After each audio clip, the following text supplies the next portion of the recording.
Let's go back to 2014. It's roughly 3 days before Mobara.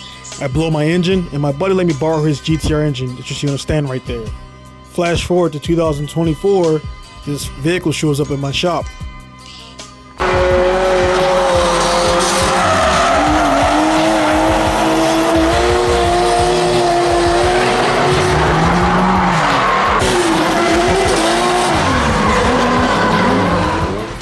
After the event, I took his engine out, put it back in his car, put his parts back on it, and I never seen it again.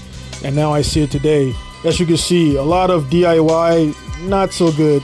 A lot of wiring is bad. A lot of wrong fittings. A lot of stuff going on here. And I've been charged to fix it. As you can see, the wiring.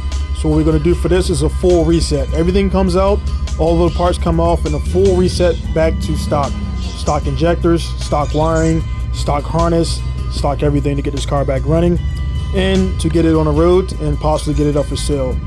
So as you can see, a DIY, I definitely support it, DIY, but DIY gone the wrong way will lead to the wrong results. So give a pink down Jackson at pinkstar.com to get it done properly.